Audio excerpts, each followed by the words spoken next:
Treasure Island. Chapter 3. The next morning, Mr. Trelawney asked me to take a note to Long John Silver. I went to the inn which Silver owned. It was full of people. But I soon saw a tall, strong man with one leg. He looked very happy and seemed to know all of the people there. I walked up to him and gave him the note. When he saw that it was from Mr. Trelawney, he looked surprised and said, "Ah, you must be the new ship's boy." At that moment, one of the men in the inn quickly left the room. I saw that he had 3 fingers on one hand. "It's Black Dog," I called. "Stop him." "Yes, stop him." He did not pay for his food, called Silver to one of his helpers. The helper ran after the door. "Do you know that man? Black Dog, is it?" Silver asked me. "Yes, he was one of the men who attacked my home." "Did Mr. Trelawney tell you about that?" I replied. "Ah, yes. I've seen him in my inn before. He sometimes comes with a blind man." "The blind man is called Pew," I said. "He was with Black Dog when they attacked." "Then we must catch them both," said Silver. However, the helper returned and said he could not catch Black Dog. "Well, we must return to Mr. Trelawney," said Silver. We walked back along the harbour past boats of different sizes, all preparing to go to sea.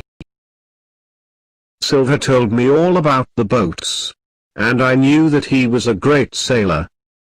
We found Dr. Livesey with Mr. Trelawney when we returned to his hotel, and told them about Black Dog. "There is nothing we can do now," said Mr. Trelawney. "We leave at 4 o'clock this afternoon. Get your hat, Jim, we'll go on the ship now," he said to me. It took some time to reach the Hispaniola. When we walked onto the big ship, the captain, Smollett, did not look happy to see us. "What's the problem?" asked Mr. Trelawney. "I don't like the men on this ship, and I'm not happy about where we're going," he said. "Why not?" asked Dr. Livesey. "I was told that the destination of the journey was a secret," he explained. "But the crew tell me we're looking for treasure. I know that looking for treasure always means danger. And when I go on a journey, I like to be able to choose my own crew." "Don't you like the crew we chose?" asked Mr. Trelawney. "If I sail with them, I want you to stay at the front of the ship for all the journey, and to keep guns with you." "And don't show anyone the map," said Smollett. "Are you worried there will be a mutiny?" asked Dr. Livesey. "It's my job to keep you safe, that's all," said Smollett, and walked to another part of the ship. "I think you've 2 good men on the ship," said Dr. Livesey. "That's Long John Silver and Captain Smollett." "I know Long John Silver is a good man," said Mr. Trelawney, "but I don't think Captain Smollett is." I agreed with Mr. Trelawney. I did not like Captain Smollett. The Hispaniola finally left Bristol and our long journey began. Silver was able to walk around the ship on one leg, using only a crutch. All the men liked him and he was a good cook, his kitchen always clean. When he wasn't working, he looked after his parrot. He called it Captain Flint and said it was 200 years old. The parrot could talk, too, which always made me laugh. One night, before I went to bed, I decided to eat an apple. The apples were kept in a big barrel, which I climbed inside, because it was nearly empty. Before I left the barrel, I heard a man talking nearby.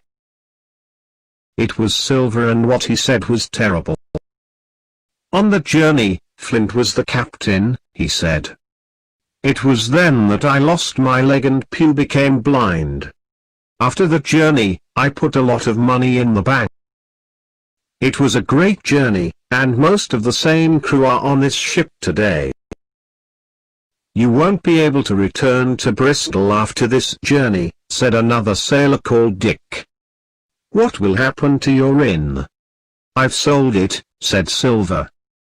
My wife has the money and is waiting for me to return in a secret place. And after this journey, you'll have lots of money, too. Another man joined them and said, I'm tired of waiting. When can we attack Captain Smollett? You must be patient, said Silver. Trelawney has the map, so we wait until they have found the treasure. We might also want Smollett to take us home before we attack. We shouldn't wait that long, replied another sailor. You're like the others, said Silver. You want to do things quickly. That's what Pew and Flint wanted to do. What happened to them? Pew is blind and Flint is dead. I began to realize that Silver was not only a cook, but he was also a pirate, and the other crew were part of his gang. No, we wait, continued Silver. When the time is right, I'll kill Trelawney and his friends. Now, Dick, can you get me an apple? When I heard these words, I was very frightened. However, before Dick came to the barrel, I heard another sailor call out. I can see land. It was this news that saved me, because the sailors now all forgot about apples. We were near the treasure island.